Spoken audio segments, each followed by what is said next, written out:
પાણી ના ગયા કોર્પોરેશન વાળા ઊંઘી ગયા હતા યાર ઓ કાકા રસ્તો કોણે બનાવ્યો બોલો રસ્તો કોણે બનાવ્યો ભીખાભાઈ નર્મદાની કેનાલ ખરી આ તમારા કોર્પોરેશન વાળા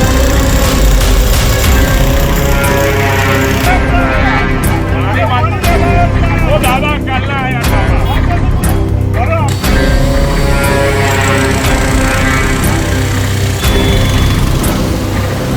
કાકા એને અરજીઓ અચ્છા બાબા આયા આમ નહીં આવતો પાણી લેવા એટલે આયા પાણી લેવા એટલે ઓ દાદા કાલના આયા સાહેબ બરાબર વાત કરો છો તે પાણી માટે નહીં આયા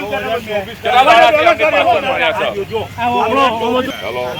ભાઈ તમે તાજે રજૂઆત કરો મારી જોડે શું લેવા દેવા અરે મેં ગેટ મુકાય કોર્પોરેશન મારે હાબડી લો તમે મારા પર શું છે અરે પાણી ચાલુ કરાવો હું ના પાડું છું તો પછી હું ના પાડું છું આ તો બધા અત્યારે આવી ગયા છે ગન્ના હું ના પાડું છું રસ્તા માટે અમારા સાહેબોને કોને કહ્યું ને હું ના પાડું છું તમારે પાણી કાલ ચાલુ કરી આલો તમે કહેશો તે અત્યારે કરી તો હોઈ ગયા હતા કોર્પોરેશન વાળા કે પેલા કરે પેલા કે હું યાદ કહું છું ને તમારો વારો હોય તો તમારો વારો પ્રમાણે છોડી દેવાનું છોડવાની વાત કરી તમે આમંત્રણ નહીં આના લીધે પાણી રોકાઈ જાય એની વાત છે યાર અરે યાર અમને ખબર પડે છે ભાઈ અમને ખબર પડે છે હું સમજુ છું હું ખેડૂત છું કેનાલમાં ઉતરીને હવે પાણી લઈએ છીએ હું ખેડૂત છું 25 વીઘાનો યાર પણ એવું નહીં અમદાવાદના વટવા વોર્ડના કોર્પોરેટરો અને ધારાસભ્ય ઘોર નિંદ્રામાં હોય તેવું લાગી રહ્યું છે, જેમાં ઓમ શાંતિનગર પાસેની એક કેનાલની બિસ્માર હાલત અંગે સ્થાનિકોની અનેક રજૂઆતો છતાં તંત્ર દ્વારા હજી સુધી કોઈ પગલાં લેવામાં આવ્યા નથી. સ્થાનિકોએ ધારાસભ્ય, કોર્પોરેટર અને અમદાવાદ મ્યુનિસિપલ કોર્પોરેશનને પણ જાણ કરી હતી, પરંતુ જવાબદારી કોની છે, કોર્પોરેશનની કે સિંચાઈ વિભાગની, તે અંગે તંત્ર પોતે જ અસમંજસમાં હોય તેવું લોકમુખે ચર્ચાઈ રહ્યું છે. આખરે સ્થાનિકોનો આક્રોશ વધતા સ્થાનિકોએ જાતે જ કેનાલનું સમારકામ શરૂ કર્યું છે, જે બાદ સત્તાના નશામાં ઘોર નિંદ્રામાં રહેલું તંત્ર સફાળું જાગ્યું છે. આ ઘટના સ્પષ્ટ દર્શાવે છે કે જ્યારે લોકોએ સ્વયં પહેલ કરી ત્યારે જ સરકારી તંત્રની બેદરકારી છે તે ખુલ્લી પડી છે. તો શું હવે દરેક કામ છે તે સ્થાનિકોએ જાતે જ કરવા પડશે? નમસ્કાર દર્શક મિત્રો, વાત છે ઓમ શાંતિનગર નારોલની. ત્યાં આવેલી કેનાલ સત્તાધીશો પોતાના સત્તામાં જે આવ્યા છે તો ગાઢ નિંદ્રામાં અત્યાર સુધી સૂતેલા દેખાઈ રહેલા. એ સૂતેલા એટલા માટે દેખાઈ રહેલા કારણ કે કેનાલની જે વાત છે એ અહીંયાના તમામ સ્થાનિકોએ કોર્પોરેટર, જે 4 કોર્પોરેટર છે, ધારાસભ્ય છે, એમને વાતની રજૂઆત 1.5 વર્ષ પહેલાં કરી હતી. 1.5 વર્ષ સુધી કેનાલનું કોઈ પણ કામ થયું નહીં. જે કેનાલ તૂટેલી છે એનું કોઈ પણ કામ કે એમણે કંઈ સાંભળ્યું નથી. પ્લસ સત્તાધીશોને એટલું નથી ખબર કે આ કયા વિભાગમાં આવે છે. આ બધી વાતથી જનતાનો આક્રોશ વધ્યો અને જનતાની પડખે આવ્યા છે લાંભા વોર્ડના કોર્પોરેટર અપક્ષના ઉમેદવાર કાળુભાઈ ભરવાડ. આપણે કાળુભાઈ ભરવાડ સાથે સીધી વાત કરીએ કે આખી વિગત, આખો બનાવ શું છે. એ પોતાના સ્વખર્ચે જ્યારે કેનાલ બનાવવાની વાત કરી, પોતે સામાન પણ બધો લાઈન મૂક્યો. ગઈકાલે કામની શરૂઆત થઈ. જેવી કામની શરૂઆત થઈ એવું તંત્ર સફળ જાગ્યું છે અને એ જાગતાની સાથે જ હવે એક ડર પેદા થઈ ગયો છે કે આ કેનાલ જો કાળુભાઈ ભરવાડ બનાવશે તો શું એમનું નાક કપાશે. એને લઈને એમના નાક ઉપરની વાત આવી ત્યારે તંત્ર સફળ જાગ્યું છે. અત્યારે સિંચાઈ વિભાગના અધિકારીઓ પણ અહીંયા આવી ગયા છે. એમણે પોતે કામ હાથમાં લઈ લીધું છે. કાળુભાઈ ભરવાડ સાથે વાત કરીએ. સર, શું આખી વિગત છે? આખી વિગત એવી છે કે છેલ્લા 18 મહિનાથી અહીંના રહીશો, લગભગ 200થી 250 ફ્લેટોના માલિકો વારંવાર કોર્પોરેશનમાં અને ઇરિગેશન નર્મદા નિગમમાં લેખિત અને મૌખિક રજૂઆત કરી. અમારા સ્થાનિક કાઉન્સિલરોને પણ રજૂઆત કરી. કાઉન્સિલરો કે ભાઈ કોર્પોરેશનમાં નહીં આવતું, સિંચાઈવાળા કે અમે કોર્પોરેશનમાં સોંપ્યું છે. વારંવાર કર્યું, કોર્પોરેશને લેટર લખ્યો કે ભાઈ અમારામાં આવતું નથી. તે છતાંય કોઈ કામ ના થયું 18 મહિનાથી. એટલે સ્થાનિક આગેવાનો મને મળ્યા એટલે આપણે એવું કીધું કે ભાઈ આપણે સૌ લોકફાળો એકઠિત કરીએ અને લોકફાળો એકઠિત કરીને આપણે આ નારું બનાવી દઈએ એટલે કોઈ ખેડૂતોને નુકસાન ના થાય. અહીંયાથી રોજ ઓછામાં ઓછા 50,000 માણસો અવર જવર કરે છે, એમને પણ શાંતિ થઈ જાય અને લોકોને સારી રીતે રહે. આવતીકાલે અમે કામ ચાલુ કર્યું તો 2 કલાકમાં ફોન આવ્યો ભાઈ તમે કામ બંધ કરો. ભાઈ કે મેં કીધું કેમ? તો કે અમે કામ ચાલુ કરીએ છીએ. પણ મેં કીધું અમે આ લોકફાળાથી બધો સામાન ખરીદ્યો, મજૂરોને મજૂરી આલી છેલ્લા 2-3 દિવસથી. તો કે કાળુભાઈ અમે કરીએ છીએ. તો અમે એના સ્થાનિક આગેવાનો બધા ભેગા થઈને નક્કી કર્યું, સારું ભાઈ તમે કરો તો આખી કેનાલ ક્લિયર કરી આપો અમને. અહીંયા નહીં, જે જગ્યાએ કેનાલમાં તકલીફ હોય એ બધી જગ્યાએ ક્લિયર કરેલો અને અમારી પબ્લિકને તકલીફ ના પડે અમે તમને સાથ સહકાર લઈએ. એટલે અમે અધિકારીઓ સાથે બેસી ચા પાણી કરી એમને કામ ચાલુ કર્યું અને બીજી એમને બાંયધરી આપી કે અમે બધું કામ કરીશું.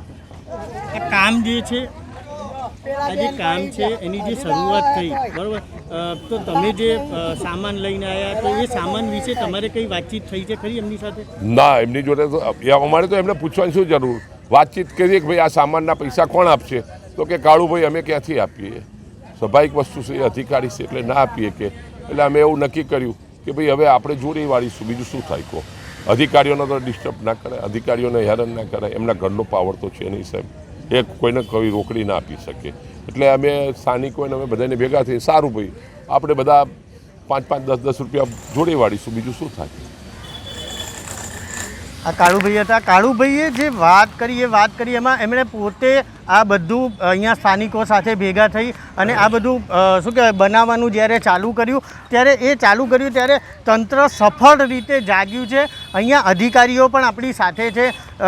જો આ જે જગ્યા છે એ જગ્યા તમે દેખી રહ્યા છો, છેલ્લા 1.5 વર્ષથી આ જગ્યા બહુ જ ખરાબ હાલતમાં હતી અને સ્થાનિકો એટલા બધા પરેશાન થઈ રહ્યા હતા કે આવવા જવામાં તકલીફ પડી રહી હતી. કાળુભાઈના કહેવા મુજબ અહીંયાથી લગભગ 50,000 વ્યક્તિઓની આવરો જાવરો હશે. આ તમે જોઈ શકો તો અત્યારે જે છે કામ ચાલુ થઈ ગયું છે. તંત્ર પણ એકદમ એલર્ટ મોડમાં આવી ગયું છે. એલર્ટ મોડમાં આવ્યા પછી આ કામ ચાલુ થઈ ગયું છે.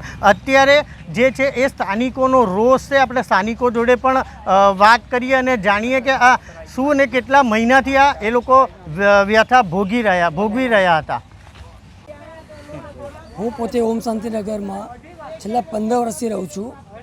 સ્થાનિક રહીશો હેરાનગતિ અવારનવાર થતી હતી. એ બાબતે અમે કોર્પોરેટરશ્રીઓને ઘણી બધી રજૂઆત કરી, પણ રજૂઆત કરવાનો કોઈ ફાયદો અમને થયો નહીં.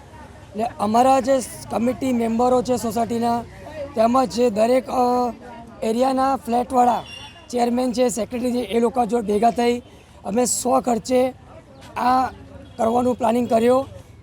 કાળુભાઈનો સંપર્ક કર્યો. કાળુભાઈ જાગૃત થયા. કાળુભાઈ પોતે આવ્યા કે વાંધો નહીં, આપણે જાહેર રસ્તો છે, રોજની 40-50 હજારની પબ્લિક છે, કોઈ તકલીફ ના પડે, લારી ગલ્લાનો ધંધો પડી ભાગ્યો તો એ બાબતે અમે પગલું ભર્યું છે. છોકરાની સ્કૂલો હોય, બાળકોની સ્કૂલો હોય, છોકરાઓ હેરાન થાય, જો કોર્પોરેટર જાગૃત થયા હોત તો આ પગલું હવે કોઈ ભરવું ના પડે.